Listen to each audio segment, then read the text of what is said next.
モンゴル出身高砂部屋欧勝馬部屋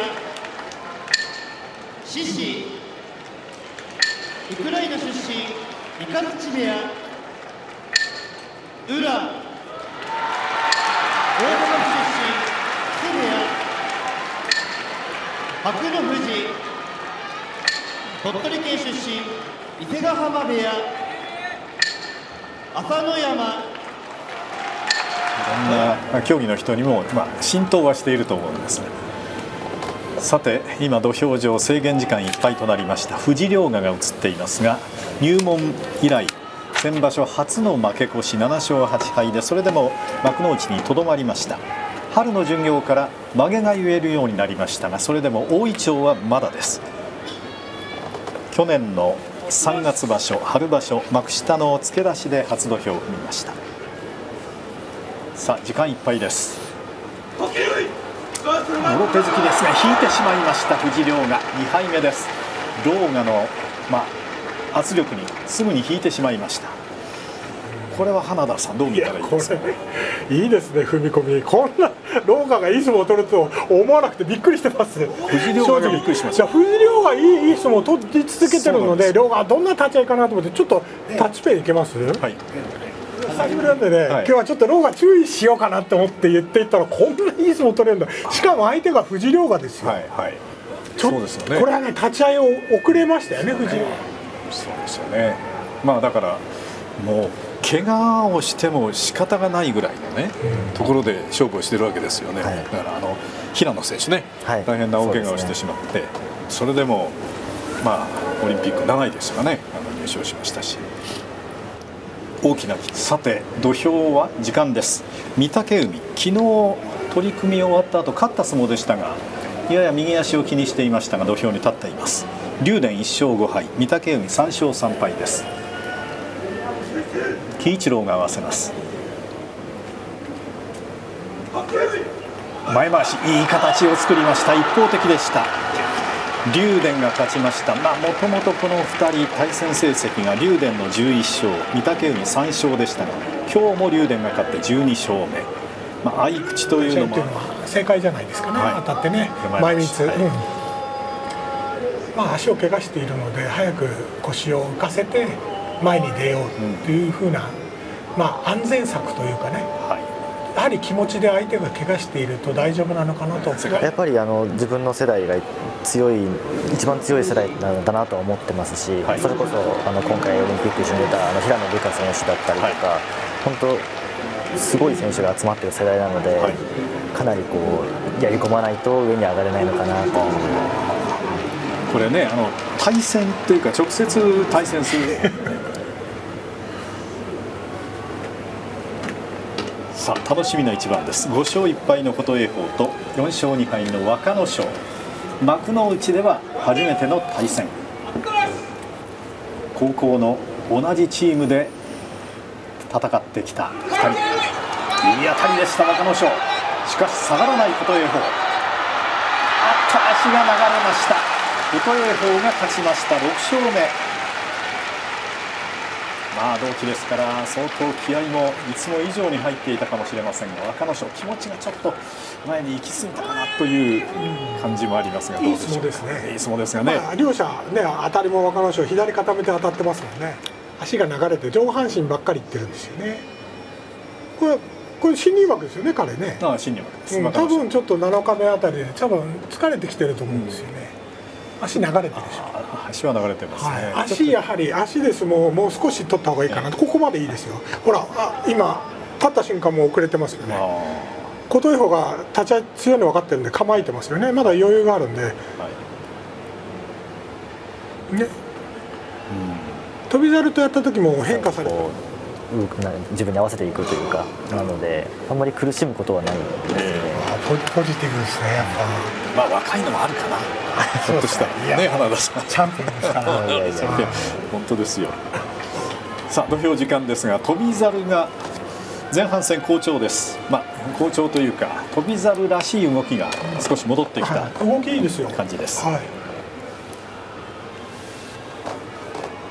対戦相手が獅子、ウクライナ出身の獅子です。か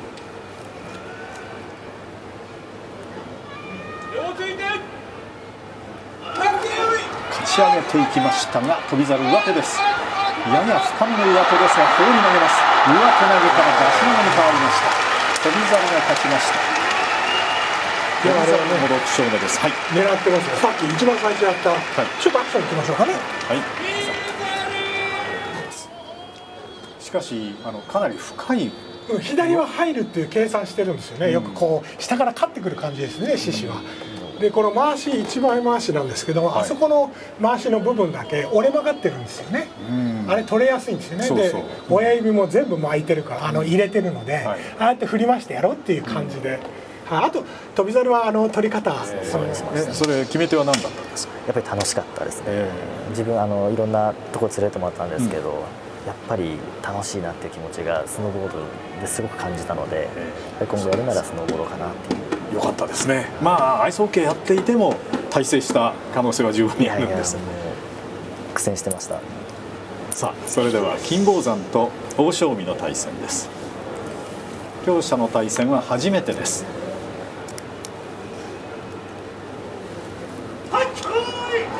金峰山の突き、腕が伸びました。突き出しで金峰山勝ちました。欧勝海調子が出ません。1勝6敗。先場所は右の膝、左の足首、今場所は左足の甲。欧勝海、怪我があまりにも多すぎて素質は十分ですが、なかなか全くね。突き押し相撲でこれ金峰山ね、一番理想の相撲ですよね。はい、世一代のパフォーマンスだったわけです。さあ、土俵に注目します。玉鷲宇良の対戦です。41歳玉鷲、番付が西の前頭。さあ、制限時間いっぱいとなりました。式守金太夫が合わせます。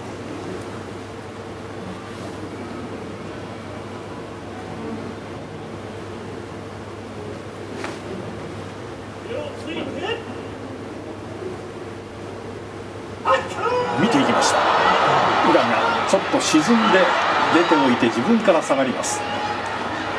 足を狙いに行ってそのまま出ました。押し出し。少し足を狙うぞという牽制の意味もあったかもしれませんが、押し出し宇良が勝って玉鷲敗れました。7連敗となりました。足触られたことで恐怖心が出ましたね。玉鷲がね、はい、でもう全然体動かない相手の痛い心理をこうつくというかね、これ立ち合いもこれもねうまくいきましたよね。一番今玉鷲がやられたくない立ち合いをしてますよね。なるほど。この押し相撲がいいんじゃないですかね。もう回し相撲を取ると、先場所から左の膝が万全ではありません。こうして何もつけていません。これはもう時疾風らしさが出ています。体は小さいですが気持ちは相当強いものを持っています。先ほどの宇良、そしてこの朝乃山、先場所の中日に続いての対戦です。先場所は逆転で時疾風が回り込んで寄り切りで勝ちました。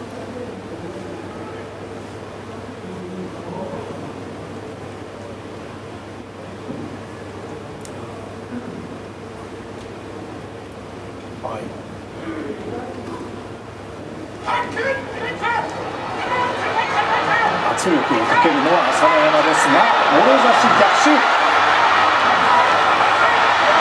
寄り倒しました。時疾風今場所も勝ちました。しのいで勝った白星です。朝乃山が出ていきましたが、時疾風が土俵際でうまく巻き替えてのもろ差しでした。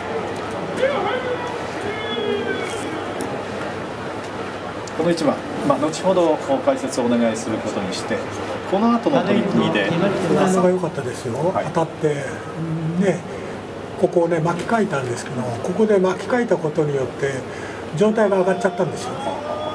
で無理に前に出ていこうとしてるんですけども、時疾風の方が腰が低く両差しもろ差しになってますよね、はい、でそこでもうそのまま花道を下がります。朝紅龍本日休場。したがって白の富士の不戦勝であります。昨日の正代との相撲で、正代に回り込まれて、突き落としで敗れた時にどうやら右の足を痛めた模様でした。まだ手元に診断書が届いていませんので詳しい病名は分かりませんが、対戦相手白の富士勝ち名乗りを受けて不戦勝となります。ちょっとね、取り組み終わった後のもう、はい、今度動けなかったですね。そうでしたね。確かめながらですけど、呼び出しの肩を借りながら土俵を追い、そして、土俵下がって花道もかなり母親も、バイク本当ですか、乗っていて、たまに一緒に2人で乗ってご飯食べに行ったりとかはしたりしてます。もうなんかお話聞いてると、お母様はすごい活動的なね、もう元気ある方で、常に動いてるような。そうですか。さあ土俵が時間です。千代翔馬と錦富士の対戦です。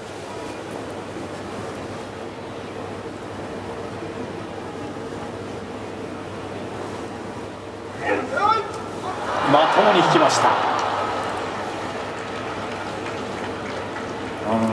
錦富士が頭を下げて突っ込んでいきましたが、そのまま叩き落としました。千代翔馬の勝ちです。前に出るのはいいんですけどね、両足揃って前に出てますよね。そうですか。引きやすいでしょうね。もうこういうことをやるのに注意しないのが有利なんですよね。こういうことをやる場合は、当たって曲げにもね触ってないですよね。ちょっと首後頭部あたりですかね、引いてるのは。あれね、当たってわざと一回衝撃与えてるんですよ。で相手をここにこう見えなくして。あとスケートボードも少しやってましたね。そうなんですか。でも足首を怪我することが多くて、チームから禁止令が出ちゃってできなくなっちゃいました。そうですよね。私もプロ入って師匠にね、スキーはダメだって言われて。こんなに楽しいことをやれないっていうのがね。足離れるから結構足の怪我が多いです。いやでもスノーボードって片方じゃないですか。すみません、もう時間ですね。富士星雲と朝白龍です。朝白龍が東、富士星雲が西。踏み込んで出足ですが、富士星雲がここもろ差しで止めました。寄り切り、先場所に続いて富士星雲が勝ちました。当たりはね、朝白龍いいんですけどね、でも当たってから状態上がってもろ差しってなると、やはりあまり体が大きくはないので、強引に出るとこのようにね、相手にもろ差しになられて状態上げたり、富士星雲強くなってきましたね。この一ついていいんじゃないですか。藤島部屋が盛り上がってますよね。本当にその通りですね。やはり強い力士がこう集まって技能を持っていますね。美ノ海も子供の頃から相撲を続けています。対戦相手は腕の長い懐の深い阿炎です。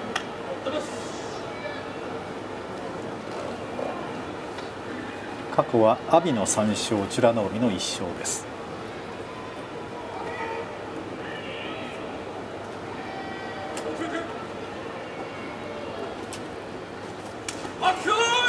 もろ手突きですが、左の前回し離れない、はたいて切りました。もう一回ついていきました。押し出し、美ノ海勝ちました。美ノ海らしい相撲です。肩から手をついていきました。ちょっとあれが前あんまり出てないですよね。引きすぎかなって感じですかね。そうですか。もう美ノ海としてはね、もうついてってるだけの感じですからね。バランスとしては前かがみすぎず、いい高い人が相手の視線を遮って、うまくこうね、なんていうのかな、引いたりいなしたりすることができるんですけど、この間合いとしては美ノ海の方がいい間合いを取ってますよね。怖がらず、前に前へと。いい相撲ですね。得意です。やるんですか。大会出たことはないんですけど、普段練習としてはやってるので、何回か両方やれないのかなっていうのを考えたことはあります。そうですよね。両方できないんですか。今日は欧勝馬と正代です。制限時間いっぱいです。欧勝馬4勝2敗、正代2勝4敗です。相変わらず欧勝馬はたいていなしてという相撲ですが、それでも3日目から4連勝中です。引いて正代が引いてしまいました。押し出し欧勝馬の勝ち。これで3日目から5連勝となりました。2人とも腰が高いですね、藤井さん。解説が逆にしにくいなと思って今見てたんですけど、言われてみればそう。今のでも相撲は大腰高いですよね。藤井さんも引いたって言うけど、当たってここで藤井さん引いたって言ったじゃないですか。これ引きますね。で今度は正代が引きます。この高い正代の腰を本当に面白い一番になるんじゃないですか。豪ノ山がいいですね、確かに。いいです。昨日熱海富士戦などはもう何もさせませんでした。熱海富士ね、ちょっと受け身になりすぎましたかね。そうでした。まあしかし豪ノ山のいわゆる相撲界でいう馬力が蘇ってきているような、そんな調子を取り戻してるんですかね。そうですかね。三役に向けてという、2人ともこれから三役に向けてという有望な力士です。行司は木村寿之介です。こ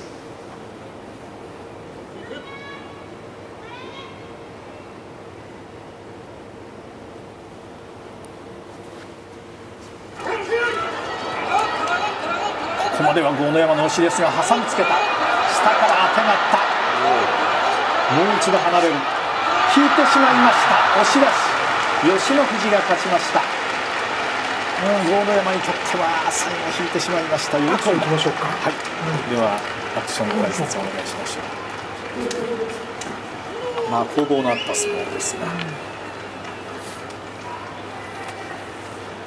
もうつきようがなくなったんですね。あんまりやられるともう嫌で、でもあれこうね引きつけられてるんですけど、一生懸命離そうってやってるんですけどね、豪ノ山としてはね。この後ですね、ここからもう挟みつけて、これもう嫌でもう離れてくるってね、近づくなってでもねこう引きつけてるんで、こうやってでこれ引いたのはね良くないですね。もうここはもうですけど、やっぱそれをこう大会で決めた時はすごく嬉しいので、もう相手がこのハーフパイプなわけですね。あと自分との戦いですね。もうパイプとの戦いですね。さて、恐怖心といえば、この藤の川のような小さな力士が大きい力士にぶつかっていくのは、多少は恐怖があるのではないかと思うんです。そうですよね。熱海富士に思いっきり言ってましたね。さあ今日は隆の勝戦です。3勝3敗同士、時間いっぱいです。これは珍しい。藤の川が注文相撲です。めったにこれ見ることがありません。もう大抵まともに当たっていくんですが、いやいや、これはもう隆の勝も考えていなかったでしょう。でもいろいろなことやりますよね、藤野さん。北に行ったりね、あるんです。当たったりいなしたりね、でもそれがいいんじゃないですか。そうですか。見てないわ。見てないというのは。多分隆の勝見てないですよ。目開けてないですよ。これで顔抜けたらいいんですけどね。見てないですね。そうですか。間違いなく隆の勝はまともに来ると思って踏み込んでいきましたが、手はたいてるだけなんで、もう気が付いて目開けた時はもう相手いなくて、多分土俵を見てるんですよね。今霧島ただ一人6戦全勝です。1敗力士の一人の若隆景、平幕で琴恵光と翔猿が今日白星を伸ばして6勝1敗としています。引いたりするんで、一山本がね、恐怖心が出ると体と動きが止まっちゃうんで、それだけですかね。負けた一番もそうなんで、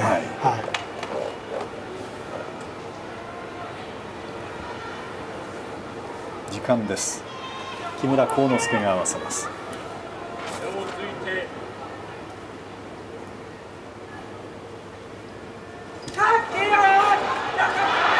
けながら引かせました。押し出し若隆景、一方的でした。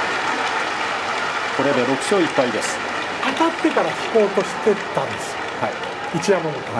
それはどうしてかって、今場所は前に出てるんで、若隆景のね足攻めが速いので、はい、一回当たってから引こうっていうふうに考えていたんですけど、それもさせずにその間合いを詰めて一瞬で、もう動きがいい状態で最後まで争うっていうね。やはり動きとしてはね、若隆景ね、霧島いい相撲ですね、後半に向かってね。いいですね。何もできないですもんね。一瞬ちょっとね負けた相撲がね、ちょっと悩む時あるんですよね。今場所の貴ノ勝戦のことですか。はい、そうですね、右刺されたとか、左の上手を取って右四つで攻め続けました。そしてこちら琴勝峰、いいですよ、動きがね。平戸海ですか。いや、平戸海もいいし、琴勝峰もいいですよ。良くなってきましたね。足が流れてないですね。おととい、昨日あたりはもう力強さも戻ってきました。ちょっと自信持って相撲を取ってるんじゃないですか。そうですか。新関脇の琴勝峰、さあ時間いっぱいです。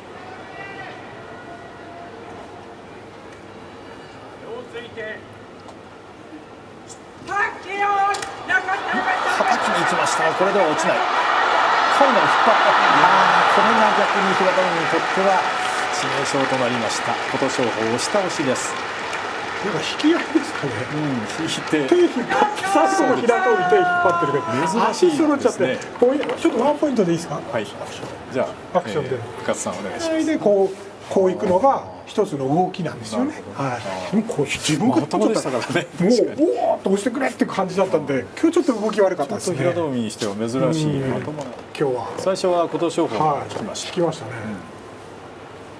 ここ見事に引いてますね。ではたいて、ちょっと体勢悪くなったところから今度平戸海がこれはちょっと足危なかったんですよね、琴勝峰もね。もうごっちゃんですとか海外の方もいましたね、上に座ってらっしゃるんです。そうそう、かなり今ね、いわゆるインバウンドで海外から日本の相撲を見たいという人たちもかなり増えてきました。さあ熱海富士です。こちらも新関脇ですが、ちょっと日によってムラのある内容です。昨日は一方的に豪ノ山に敗れました。若元春、こちらも2勝4敗、制限時間いっぱいです。まだ若元春も本来の左四つでという相撲がほとんど見られません。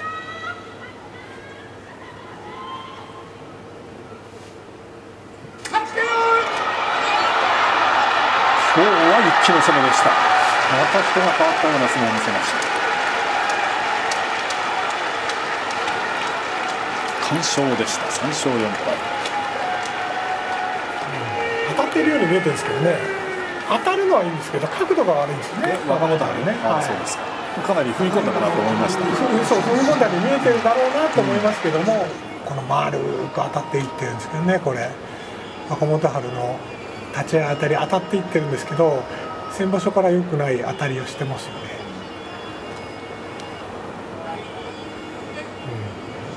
見ながら当たってますよね。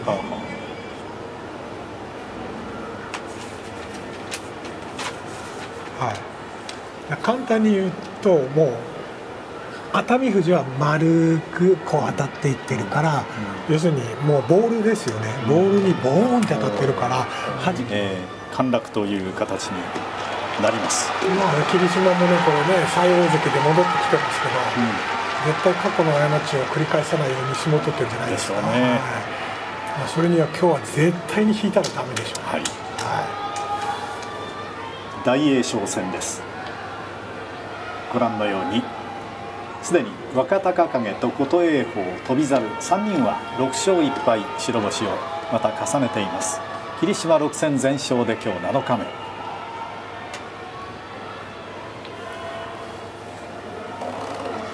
一歩間違えますとこの大栄翔の突きが炸裂します。引いたら吹っ飛ばされますよ。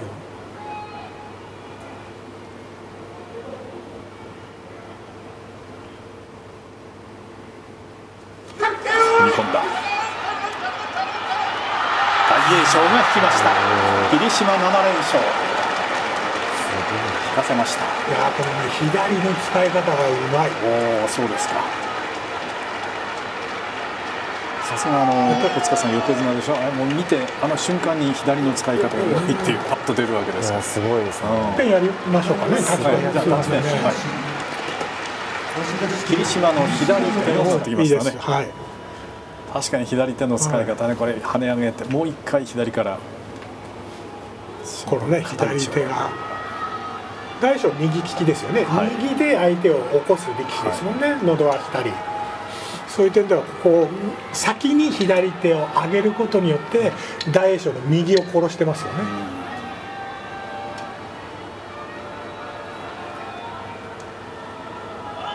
いいですね。この重たい人を前に持っていくっていうのはこう重心をこう左右に揺らしながらいかないと重たいのでいけないので、それをうまくこう利用して出てるんですね。はい、さあ今日はその月の本来の本当の強さが出てこないんです。当たってないですよね。せっかくこの大きい体があるのに生かされてないですよね。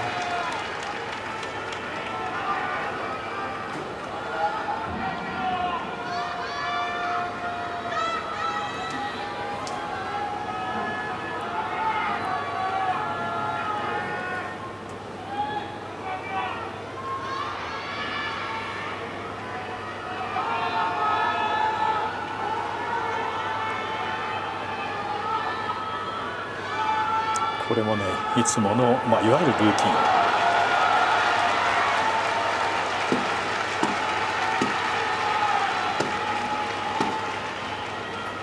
こちら冷静に王鵬です。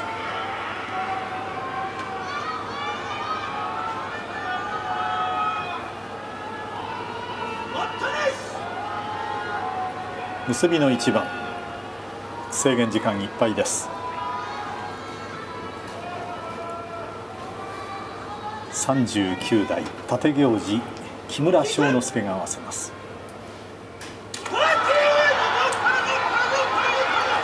上手を探りに行きました。そのまま出ました。押し出し、王鵬が勝ちました。琴櫻5敗となりました。攻めてないですもんね。そうですね。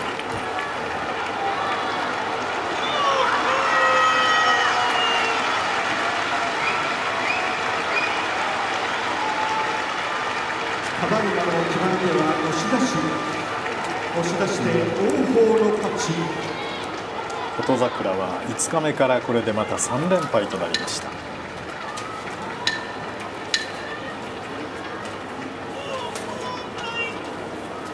白出ますかね。当たってないんですよね。状態が早いですよね。起きながら当たっていってるから王鵬としてもそんなに負担なく刺していってますよね。ただ王鵬としてもね、できるだけ突っ張っていきたいとは思うんですけども、そこまでもさせずに左刺しただけで前に出れたんじゃないですかね。なるほど。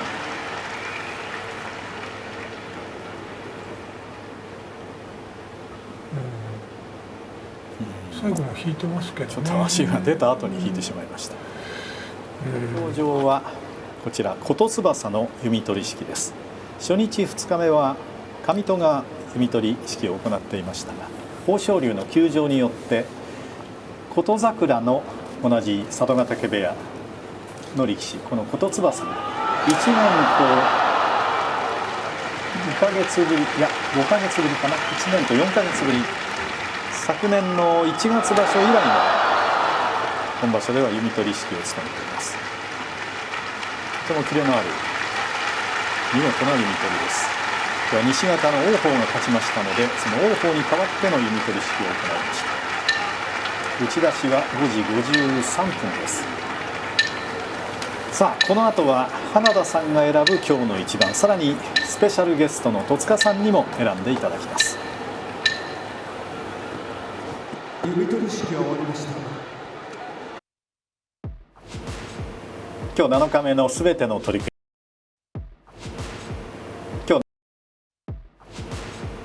今日7日目のすべての取り組みが終わりました。